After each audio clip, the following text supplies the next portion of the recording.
ఏంటి Cummins bye, ఆ board పట్టుకొని తిరుగుతున్నావు? లీగ్ మ్యాచ్లలో మా మీద గెలిచామని ఎక్కువ ఆశలు పెట్టుకోకు. ఇది క్వాలిఫైర్ 2. ఇక్కడ మేము కానీ కొట్టడం స్టార్ట్ చేస్తే గ్రౌండ్లో బాల్స్ దొరకవు. మీ ప్లేయర్స్కి మైండ్ పనిచేయదు, గుర్తుపెట్టుకో. చూడు పరాగ్, ఎక్కువ మాట్లాడితే గుండు చేసేస్తాం. నీ రీల్స్ అన్నీ ఇన్స్టాగ్రామ్లోనే.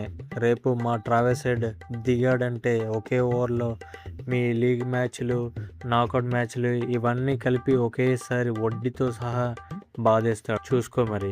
అవునన్నా, మా ట్రావెల్స్ హెడ్ కొడితే ఎలా ఉంటుందో తెలుసా? బంతి కింద పడదు, అంపైర్ చేతులు కిందికి దిగవు. పవర్ ప్లేలోనే మీ బౌలర్ కిడ్నీలు చేతిలోకి వస్తాయి. చూసుకోండి మరి. అది కాదు అభిషేక్, మా దగ్గర 15 ఏళ్ళ వండర్ కిడ్ వైభవ్ సూర్యవంశీ ఉన్నాడు. వాడు చిన్న పిల్లాడు అనుకుంటున్నామేమో, చూసావు కదా లీగ్ మ్యాచ్లో మీ మీద సెంచరీ ఎలా కొట్టాడో. వాడు కొడితే మీ బౌలర్లు హోంవర్క్ చేసుకొని చిన్న పిల్లల్లా ఏడుస్తూ ఉంటారు. నేను వాడు ఓపెన్ చేస్తే మీ బౌలర్లకి ఇక పచ్చడి అవుతుంది. చూడు తమ్ముళ్ళు, సౌండ్ కొంచెం తగ్గించండి. ఇక్కడ సర్ రవీంద్ర జడేజా ఉన్నాడని మాత్రం మర్చిపోకండి. నా స్పిన్ మాయాజాలంతో మీ క్లాసన్ 6లు 4లు ఇవన్నీ తుస్సుమంటాయి. నేను బాల్ వేస్తే వికెట్ పడాల్సిందే, లేదా ఎల్బిడబ్ల్యూ కోసమైనా అంపైర్ కాలు పట్టుకోవాల్సిందే. ఏంటి జడ్డు బాయ్, నువ్వు పసుపు జెర్సీలో ఉన్నప్పుడు బాగా తీసేవాడివి, ఒప్పుకుంటా నేను కూడా. కానీ రాయల్ పింక్ జెర్సీ వేశాక నీ స్పిన్ కంటే మీ పరాగ్ రీల్స్లలో ఎక్కువ స్పిన్ అవుతుంది. అది చూసుకో ముందు నువ్వు.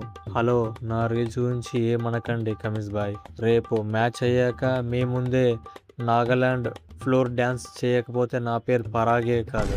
నువ్వు డ్యాన్స్ చేయడానికి గ్రౌండ్లోకి కాదు పరాగ్, మీ డ్రెస్సింగ్ రూమ్లో అద్దం ముందు ప్రాక్టీస్ చేసుకో. ఎందుకంటే రేపు మ్యాచ్ అయ్యాక మీరు హైదరాబాద్ బిర్యానీ పార్సల్ పట్టుకొని జైపూర్ ఫ్లైట్ ఎక్కడం ఖాయం.